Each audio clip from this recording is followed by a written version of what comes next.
नमस्कार, जय हिंद, जय भारत। भारतीय अवाम ताकत दल अपने भारतीय भाई बहनों अर्थात अपने देश भारत की जनता अर्थात अपनी भारतीय अवाम से भारतीयता आधारित आपसी श्रद्धा, भारतीयता आधारित आपसी स्नेह, भारतीयता आधारित आपसी प्रेम, भारतीयता आधारित आपसी अखलाक मोहब्बत, भारतीयता आधारित आपसी सहयोग, भारतीयता आधारित आपसी सम्मान, भारतीयता आधारित आपसी एकता, भारतीयता आधारित आपसी भाईचारा तथा भारतीयता आधारित आपसी सद्भाव को समझने व उसे आत्मसात करके वैसा ही आचरण एवं व्यवहार करने हेतु और इसके पूरे देश में प्रचार प्रसार करने हेतु और इसकी अहमियत और महत्व को प्रत्येक देशवासी को समझाकर उसे अपनाते हुए वैसा ही आचरण एवं व्यवहार करने हेतु और प्रत्येक देशवासी को अपना ही भारतीय भाई बहन मानकर, समझकर, अपनाकर उनके साथ वैसा ही और उसी अनुसार आचरण एवं व्यवहार करने हेतु सतत, सदैव और हमेशा अदब के साथ, आदर के साथ अर्ज करता है, विनती करता है।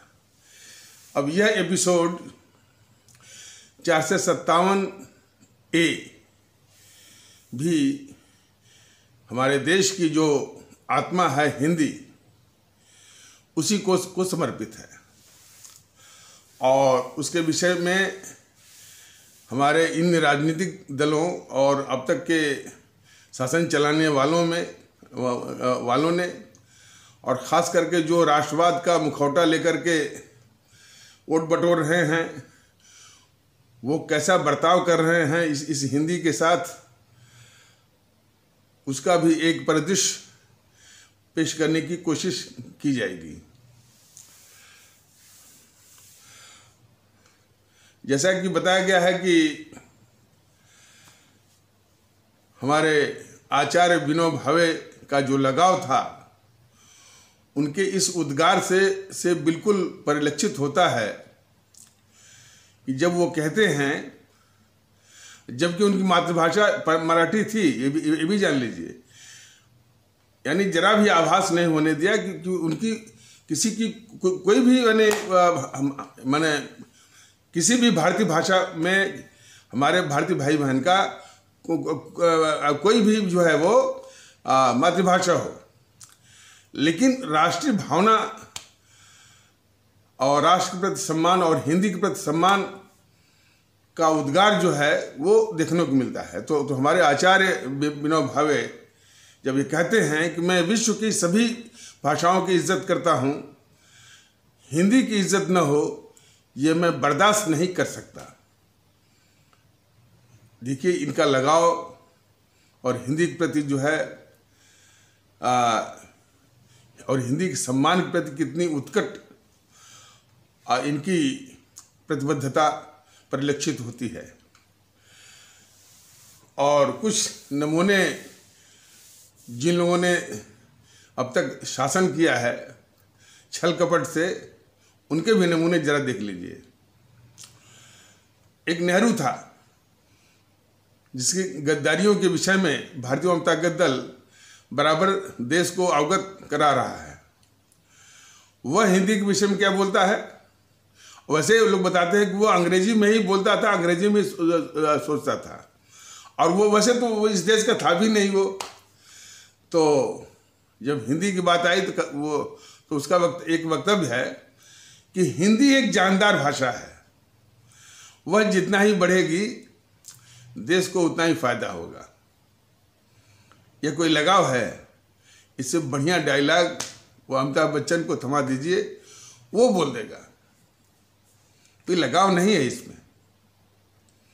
और मोदी जी को सुन लीजिए, इंडिया फर्स्ट।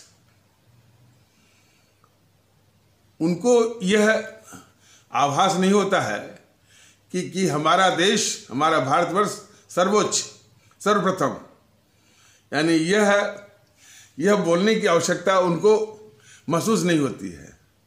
लेकिन इंडिया फर्स्ट। यदि मोदी जी को भारतवर्ष से लगाव होता वो भारत की बात करते हैं।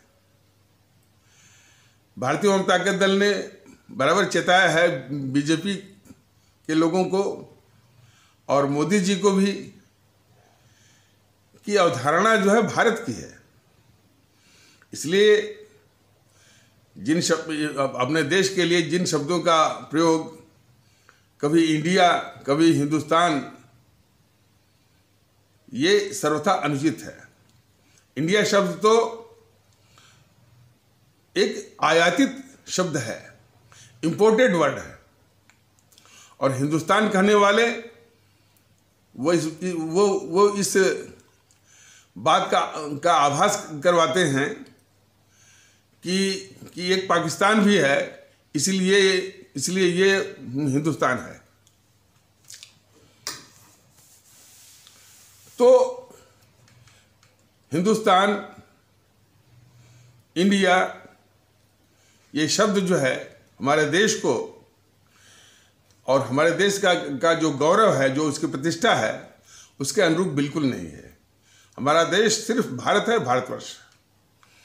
और इस भारतवर्ष की अवधारणा जब इतिहास का भी जन्म नहीं हुआ था, या यूं कह लीजिए प्रागैतिहासिक प्री हिस्टोरिक कॉन्सेप्ट अवधारणा है, तो इसको मोदी जी भी जान लें, मोदी जी के सिपह सालार भी जान लें, और बीजेपी के लोग भी जाने, खास करके चूंकि वो राष्ट्रवाद का मुखौटा लिए हुए हैं और वोट बटोर रहे हैं और लोगों के भावनाओं का दोहन करके वोट बटोर करके सत्ता हासिल कर रहे हैं। इसलिए उनके भी इस विषय में ज्ञानवर्धन की आवश्यकता है। तो मोदी जी के शासनकाल में ये India first, make in India, stand up India, ये सब दिखाता है कि हमारे देश की जो, हमारे भारतवर्ष की जो आत्मा हिंदी है, उसके प्रति क्या सम्मान है इनका।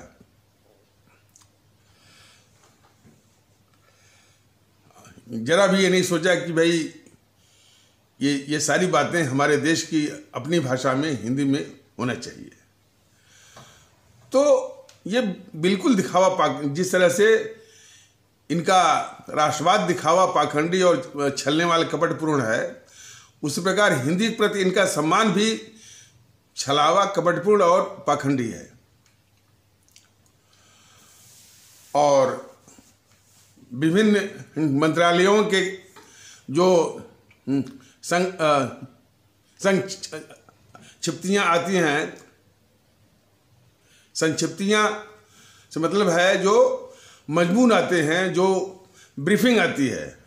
ब्रीफिंग चूँकि आप लोग सुनते सुनते उसी को समझ गए होंगे, तो उसकी जो संक्षिप्ति आती है, मोदी जी में थोड़ा भी हिंदी के प्रति सम्मान का गैरत हो, तो अंग्रेजी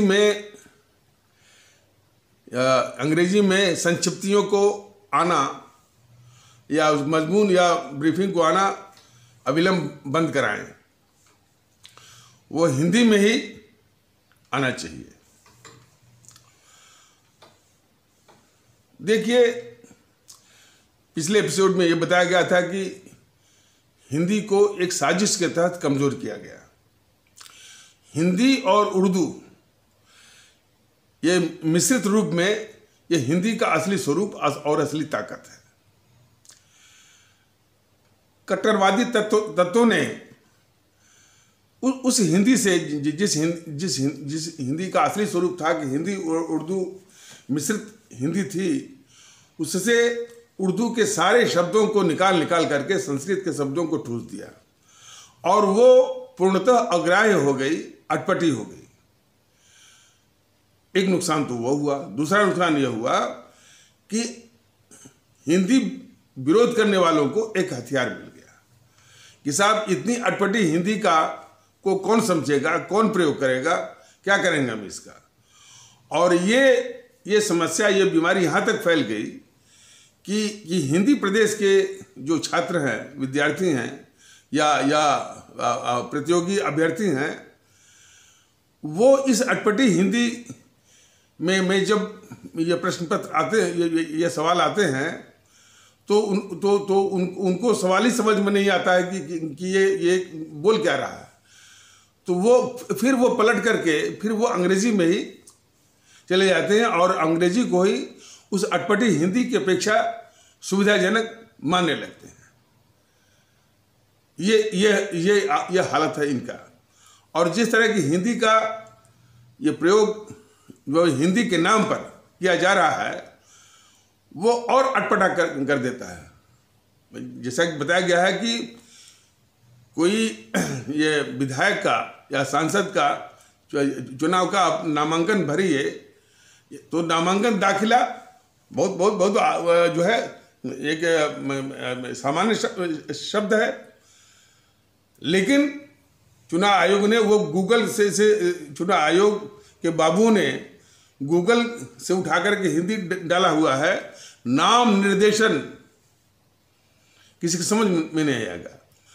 तो दिल्ली में जितने भी दफ्तर हैं, चुनाव आयोग भी है, मंत्रालय है, गूगल वाली हिंदी को लाकर और हिंदी के नाम पर वैसे तो लगभग 99% काम वो अंग्रेजी में ही करते हैं, लेकिन जब हिंदी की बात आएगी तो गूगल वाली वो हिंदी ला करके वो चिपका देंगे, जो कि सामान्य हिंदी जानने वालों के लिए भी जो है वो अग्राह्य होगा। ये साजिश चल रही है, जो है राष्ट्रवादियों जो राष्ट्रवाद का मुखौटा पहने हुए हैं, जो अंग्रेजी का कैंसर यानी यहां तक फैला हुआ है, उसके प्रति जरा भी चिंता नहीं। और लोगों में मानसिकता देख लीजिए, यानी अपने हिंदी के प्रति क्या अन्याय है, इसका आभास ये भारतीय आवाम ताकत दल वो करवा रहा है अपने भारतीय भाई बहनों को। और उस साजिश का असर ये है कि माने दिल्ली में या कहीं भी बात करके देख लीजिए, 2-4 वाक्य के बाद वो अंग्रेजी का जब तक पुट नहीं डालेंगे, तब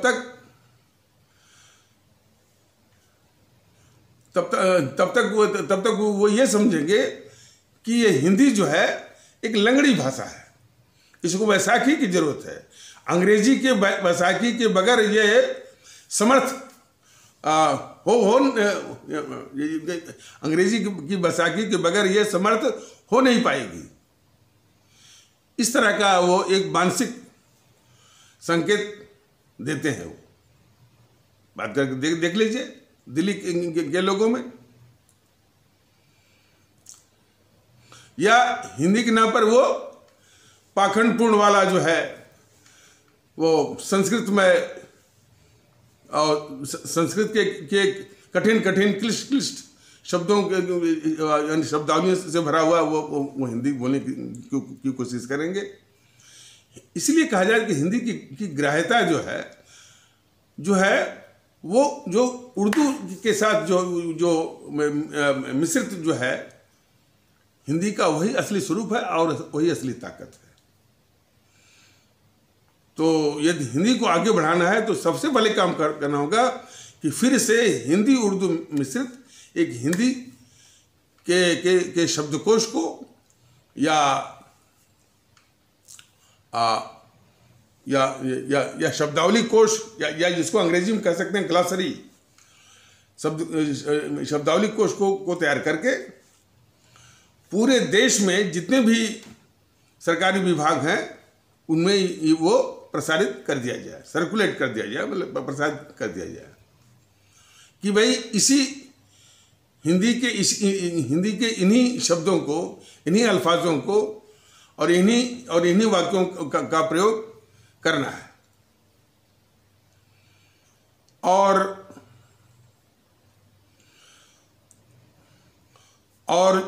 जो राज्य, जैसे मान लीजिए कि तमिलनाडु कोई संचार करता है पश्चिम बंगाल से, तो ये अनिवार्य कर दीजिए कि वो इस तरह का संचार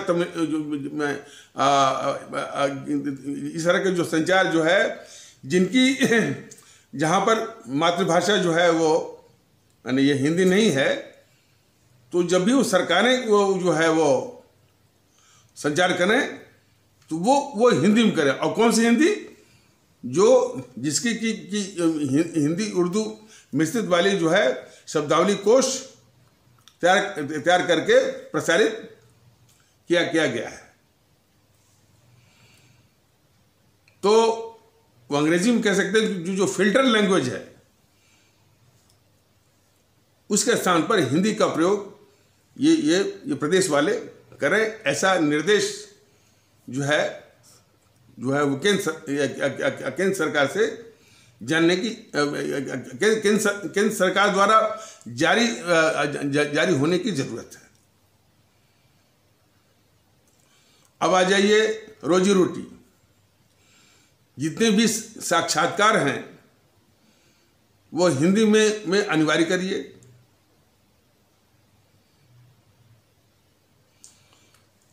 और जो उच्च परीक्षाएं हैं जिसे सिविल सेवा परीक्षा जो संघ लोक सेवा आयोग लेता है, इसमें यदि तुरंत नहीं लेकिन इसको इसको चरणबद्ध तरीके से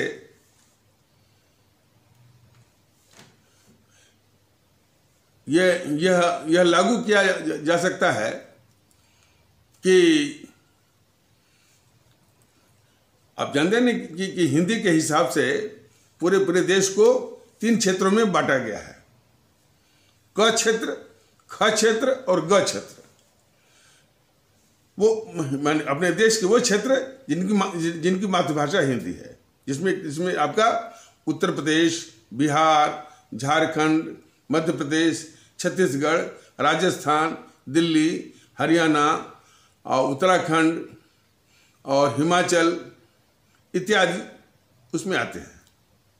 तो ये आपका एक क्षेत्र हुआ। अब इसके बाद पंजाब, जम्मू कश्मीर, पश्चिम बंगाल, आसाम, उड़ीसा, गुजरात, महाराष्ट्र, ये आपके ख क्षेत्र में आते हैं। और बाकी जो दक्षिण के राज्य हैं वो ग क्षेत्र में आते हैं। तो ऐसा कर दें कि भाई जो ग क्षेत्र वाले हैं, जिनको अभी हिंदी सीखने में कुछ प्रयास करना है, तो इस तरह की वो यदि प्रयास करके यदि वो हिंदी के माध्यम से सिविल सेवा परीक्षा मैंने सिविल सेवा परीक्षा में वो हिंदी को अपना माध्यम बनाते हैं, तो उनके जो प्राप्तांक हैं मतलब मार्क्स ऑब्टेन्ड, उनके जो प्राप्तांक हैं स्वतः जो है वो 25% बढ़ जाएंगे। देखिए लोग आकर्षित हो जाएंगे। यानी ग क्षेत्र के लोगों का जो भी प्राप्तांक है, जो भी वो वो नंबर पाए हुए हैं, वो स्वतः उसका 25% बढ़ जाएगा। काफी आकर्षित होंगे। और उसी प्रकार जो ख क्षेत्र वाले हैं उनको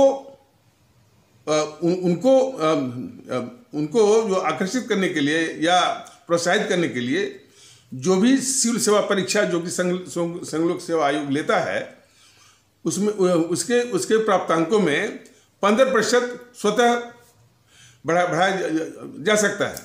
तो इससे भी काफ़ी प्रोत्साहन और आकर्षण हिंदी के प्रति इन परीक्षाओं में बढ़ सकता है। और हिंदी जो क क्षेत्र माने जो हिंदी प्रदेश वाले हैं, जो कि खुद हिंदी प्रदेश वाले खुद वो हिंदी का प्रयोग नहीं करते हैं, इनके लिए भी कि यदि ये सिविल सेवा परीक्षा में यदि हिंदी माध्यम का सहारा लेते हैं तो इनके प्राप्तांक 10% बढ़ जाएंगे। देखिए लोग दौड़ करके वो परीक्षा देंगे, वो करेंगे। और संघ लोक सेवा आयोग को स्पष्ट निर्देश होना चाहिए कि वो अधिक से अधिक जो साक्षात्कार हिंदी में ही करे। अब वो हिंदी जो हिंदी उर्दू मिश्रित वाला, ठीक, अपने आप बढ़ेगी। और एक उपाय जो कि देश की एकता के लिए भी बहुत जरूरी है, जैसा कि पिछले एपिसोड में बताया गया था, त्रिभाषा सूत्र जो है या त्रिभाषा फार्मूला, जिसमें कि मातृभाषा पढ़नी है, मैंने जितनी हमारी भारतीय भाषाएं हैं वो यानी वो उनकी मातृभाषाएं हैं। जैसे जो हमारे भारतीय भाई बहन मतलब आंध्र प्रदेश में रहते हैं, जो हमारे भारतीय भाई बहन कर्नाटक में रहते हैं, जो तमिलनाडु में रहते हैं, केरल में रहते हैं, या उड़ीसा और गुजरात में रहते हैं, तो उनकी अपनी अपनी जो मातृभाषाएं जो भारतीय भाषाओं में उनकी अपनी अपनी मातृभाषाएं हैं। तो मातृभाषा पढ़नी है पहला। दूसरा, राष्ट्रभाषा हिंदी, और फिर अंतर्राष्ट्रीय भाषा के रूप में अंग्रेजी। जो क क्षेत्र वाले हैं तो इनकी मातृभाषा भी हिंदी है और राष्ट्रभाषा भी हिंदी है। तो इस प्रकार इनको सिर्फ दो ही भाषा पढ़नी पड़ती है, बाकी को 3 पढ़नी पड़ती है। तो इस विषमता को दूर करने के लिए बेहतर यह होगा कि क क्षेत्र वालों को एक भारतीय भाषा और पढ़ने के लिए व्यवस्था की जाए, या इस तरह से निर्देशित किया जाए। और उन भारतीय भाषाओं में आपका पंजाबी है, बांग्ला है, उड़िया है, गुजराती है, असमिया है, मराठी है। और बेहतर यह होगा कि दक्षिण की जो दक्षिण भारत की भारतीय भाषाएं हैं तो उनको जो है वरीयता दी जाए। तो जरा अनुमान लगाइए, अंदाज करिए कि जिस वक्त हमारे ये उत्तर प्रदेश के, बिहार के और दिल्ली के, हरियाणा के और उत्तरांचल के और हिमाचल के लोग, कुछ लोग तमिल पढ़ना शुरू कर देंगे तीसरी भाषा के रूप में, या तेलुगु पढ़ना शुरू कर देंगे, मलयालम पढ़ना शुरू कर देंगे। तो इसके कई लाभ हैं। एक तो ये संदेश जाएगा उन क्षेत्रों में कि भाई हमारी मातृभाषा का भी या इस देश की जो वो भारतीय भाषा का भी सम्मान इस देश में हो रहा है। तो एक भावनात्मक एकता जिसकी बहुत सख्त जरूरत है इस देश को, वो स्वतः जो है अपने आप ये बन जाएगी और बढ़ जाएगी, जिसमें उत्तर प्रदेश के लोग भी तमिल यानी तीसरी भाषा के रूप में तमिल या तेलुगु या कन्नड़ या मलयालम ये पढ़ना शुरू कर देंगे। तो एक तो जो अभी बताया गया है भावनात्मक एकता को बढ़ावा देने में काफ़ी मदद मिलेगी। और दूसरा, उनको नौकरी भी यदि जो नौकरी की भी समस्या है तो इन क्षेत्रों में नौकरी भी मिल सकती है। तो रोजगार की भी समस्या का भाई इसमें समाधान है। और देश में भावनात्मक एकता तो उनमें आभास जाएगा उन क्षेत्रों में रहने वाले हमारे भारतीय भाई बहनों के बीच में कि उनकी मातृभाषा वो असल में तो है भारतीय भाषा है, लेकिन उनकी यदि उन्हीं की भावना में यदि देखा जाए तो उनकी भी मातृभाषा का देश में सम्मान हो रहा है। तो ये सबसे बड़ा लाभ होगा। और एक काम जो है, जो कि अब तक की सरकारों ने नहीं किया है, कि हिंदी को राष्ट्रभाषा के रूप में संविधान में संशोधन करके इसको ये प्रावधान कर दिया जाए। ये तमाम इस तरह के परिचर्चा में देखा गया कि काफ़ी लोग इसी पर सवाल उठाते हैं कि हिंदी जो है राष्ट्रभाषा है, इसका कोई संवैधानिक प्रावधान नहीं है।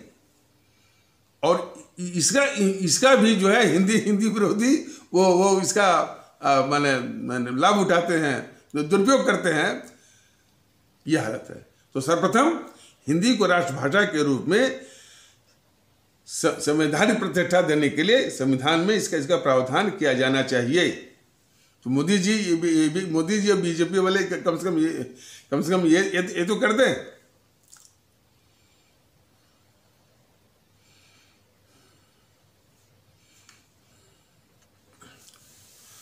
और एक कानून बनाकर, संसद द्वारा एक कानून बनाकर कि हमारे देश के उच्च न्यायालयों में, सर्वोच्च न्यायालय में हिंदी का ही प्रयोग हो। इसके लिए उच्च न्यायालयों को और सर्वोच्च न्यायालय को मजबूर किया जाए कि वो हिंदी में काम करें। सेना में जितने भी दिशा निर्देश होते हैं, जितने कमांड्स होते हैं, वो भी हिंदी में दिए जाएं। इसके लिए भी समुचित एक आदेश निर्देश की व्यवस्था होनी चाहिए।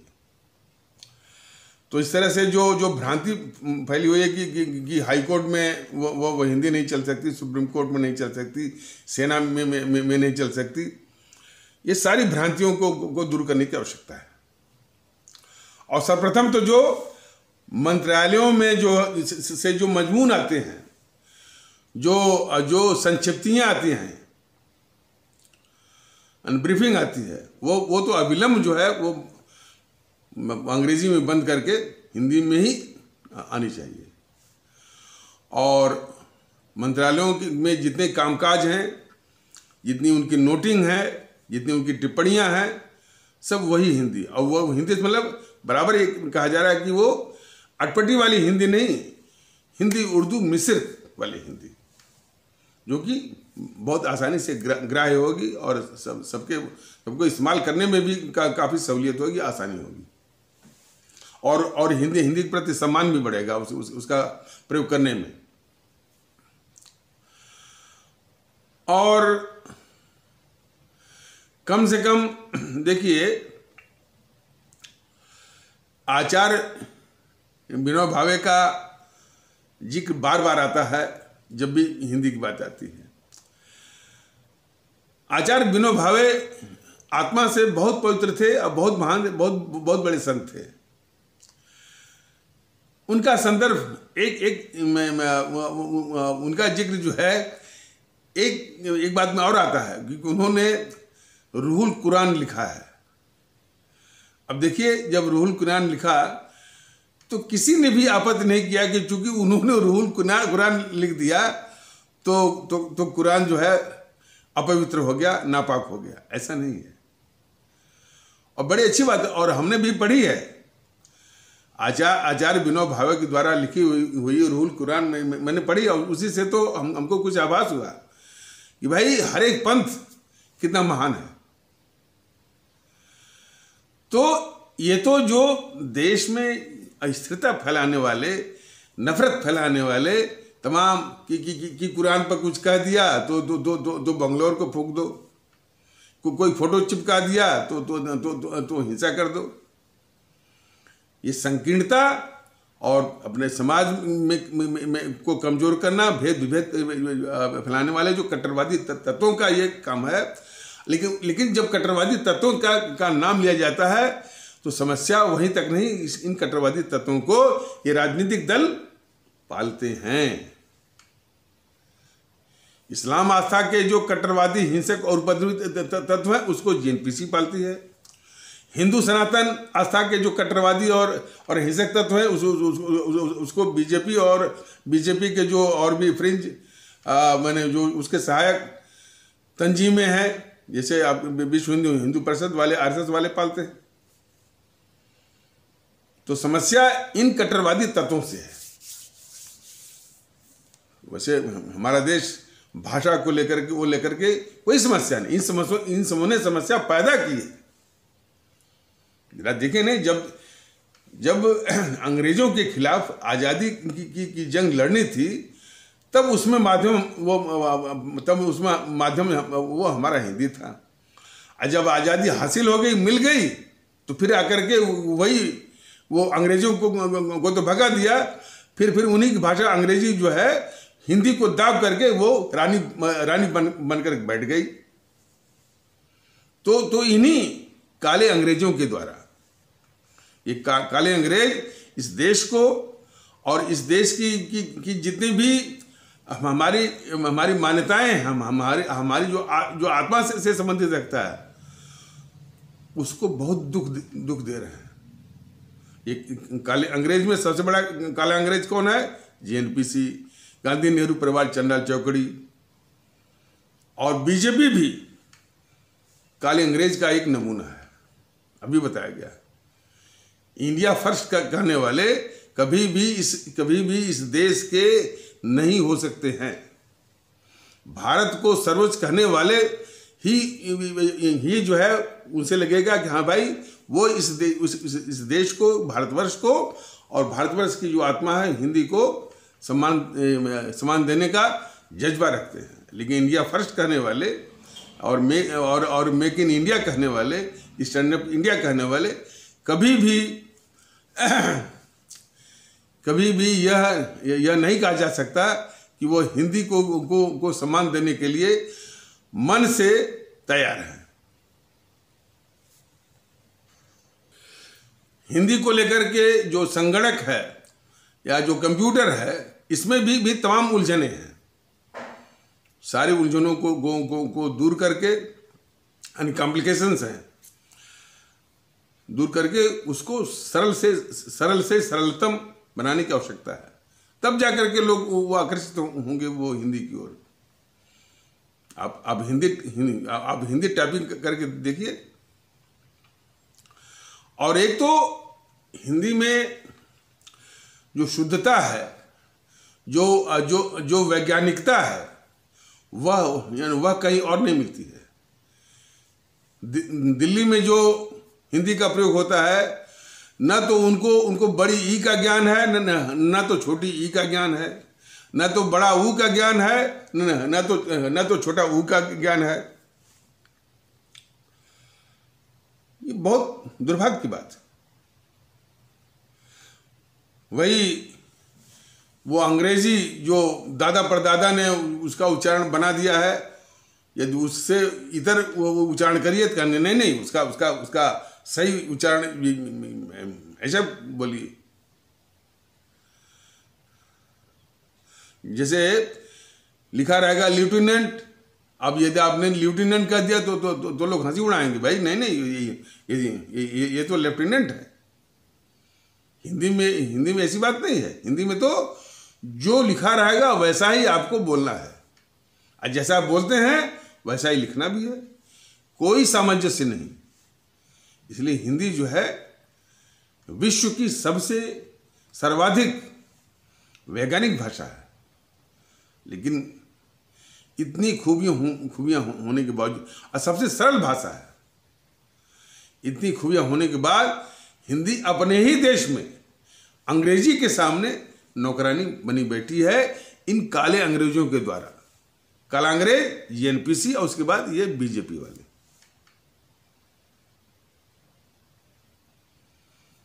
बीजेपी जो कि राष्ट्रवाद चलाती है, राष्ट्रवाद का मुखौटा पहनी हुई है, वो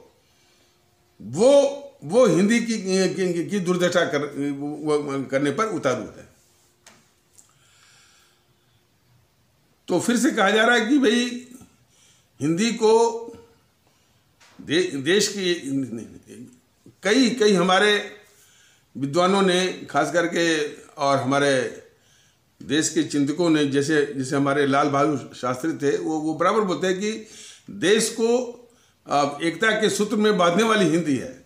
बात सही है, लेकिन जब हिंदी खुद ही कमजोर की जा रही है तो वो क्या बांधेगी?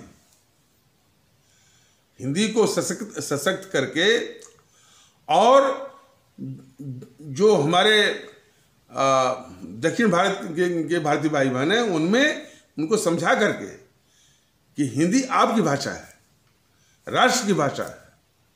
इसको पढ़ना पढ़ाना, इसका प्रचार प्रसार, इसका प्रयोग राष्ट्रीय कर्तव्य है। यह आभास उनको कराना होगा। हिंदी का प्रचार प्रसार, उसका इस्तेमाल जो है वो हिंदी वो हिंदी थोपना नहीं है। इस तरह का एहसास उनको दिलाना पड़ेगा, लेकिन दूर से नहीं, उनके बीच में जाकर के। समस्या यह है कि एक तो भ्रांति पाली जाती है, और दूर दूर से, यानी यदि मैंने क्या कहते हैं उसको, अलग थलग रह करके कुछ ये अपने दिमाग में कल्पना या खुराफात पालते हैं, और कुछ वो जो और अलग रह करके वो भी इस तरह की कल्पना और खुराफात पालते हैं। तो जरूरत है कि उनके पास जाकर के और इन स्वस्थ बातों को बताने की जरूरत है। जैसा कि बताया गया कि भाई कि वो अब इस्लाम आस्था के वाले समाज के विषय में तमाम गलत बातें वो कट्टरवादी जो है वो फैलाए हुए हैं। तो इस्लाम आस्था के समाज में ये सब जाते नहीं हैं, दूर से ही अब वो कल्पना खुराफात अपने दिमाग में या मैंने पालते भी हैं और फैलाते भी हैं, और वही हाल उधर भी है। तो उनके पास जाकर के बातचीत करने की आवश्यकता है, समझाने की आवश्यकता है, ऐसा वो दिलाने की आवश्यकता है। शाहीन बाग का जो उदाहरण है, ये सबसे बड़ा उदाहरण है कि जो है वो इस्लाम आस्था वाले भारतीय भाई बहनों के समाज में लोग जाते नहीं हैं, उनको अच्छी बातें जो है वो समझाते नहीं हैं। इसीलिए तो वो समाज जो है देश विरोधी, वो उस समाज में जो कट्टरवादी तत्व जो है देश विरोधी हरकतों के लिए वो इस्तेमाल होते हैं। और जब वो फेल हो जाता है तो वो माताओं और बहनों का भी ब्रेन वॉश करके उनका इस्तेमाल करते हैं। तो ये सिर्फ उसी का उदाहरण है कि भाई आप उनको अलग थलग, उनसे अलग थलग अपने को रख करके और उनको रख करके तरह की कल्पना खुराफात आप भी पालते हैं, वो भी पालते हैं। मिलने की आवश्यकता है, एकता का एहसास दिलाने की आवश्यकता है, और यहीं पर जो है भारतीय एकता की आवश्यकता अब समझ में आ रही होगी। तो ये भारतीय एकता रहेगी तो इस तरह की बीमारियां, इस तरह की समस्याएं होंगी ही नहीं। इसीलिए बार बार भारतीय जनता दल कहता है पूरे देश में भारतीयता, भारतीय माहौल, सब लोग अपने भारतीय भाई बहन हैं। जरा भी विचार मत करिए कि ये मुसलमान है, जरा भी विचार मत कि ये हिंदू है, सब लोग अपने भारतीय भाई बहन हैं। और हिंदू होना, मुसलमान होना, यह कोई नहीं, वो आपका एक पांथिक विश्वास है, उस पर किसी को बोलना ही नहीं है, न टिप्पणी करना है। लेकिन ये बीजेपी वाले, बीजेपी की सिवा सालार उसी पांथिक आस्था पर ही जो है दिन रात, जो पुष्पेंद्र कुलशेखर एक नमूना है, दिन रात वो इसी पर बोलता रहता है। तो ऐसे लोगों को कुचलने की भी आवश्यकता है।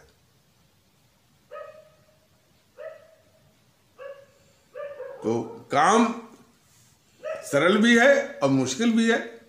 सरल यह है कि भाई यदि नियत में यह हो कि भाई देश में एकता और भारतीयता लानी है, तो मैंने ये सोचना तो बहुत सरल है, लेकिन इसको लागू करने के लिए इन ताकतों को, जो कट्टरवादी तत्वों को कुचलने की भी आवश्यकता है। ये काम थोड़ा सा मुश्किल तो नहीं है, लेकिन मैंने काम बड़ा है।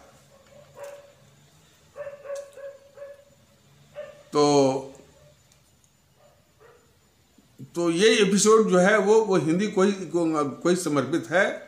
और हिंदी ऐसी खूबसूरत भाषा विश्व में कोई नहीं है।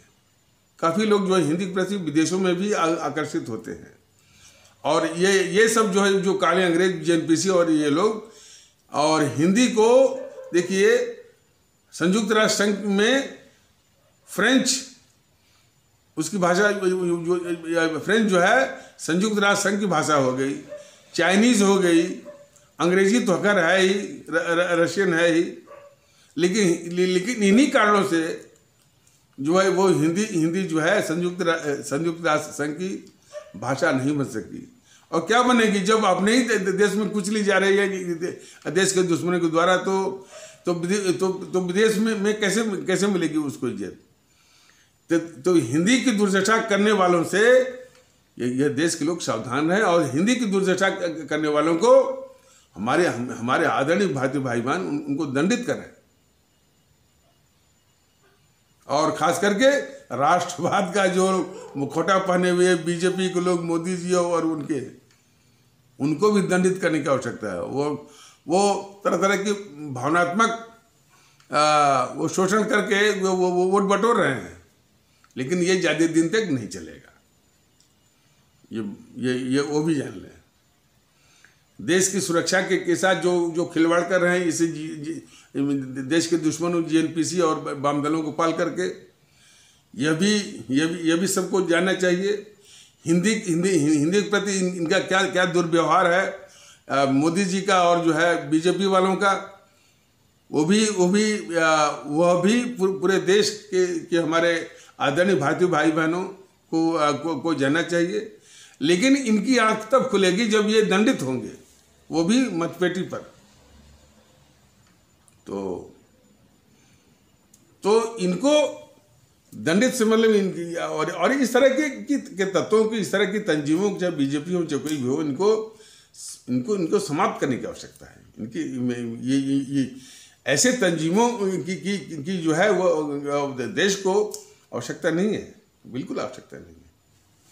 तो इन्हीं चूँकि एपिसोड थोड़ा लंबा हो जाता है, तो इसके प्रति बार बार ये बातें आती हैं। खैर कोई बात नहीं है, जब उद्गार होता है तो सीमित करना भी थोड़ा मुश्किल होता है। तो इन्हीं आवश्यक अल्फाजों के साथ इस आवश्यक तबसरे को या परिचर्चा को यहीं पर विराम दिया जाता है। तब तक के लिए नमस्कार, जय हिंद, जय भारत।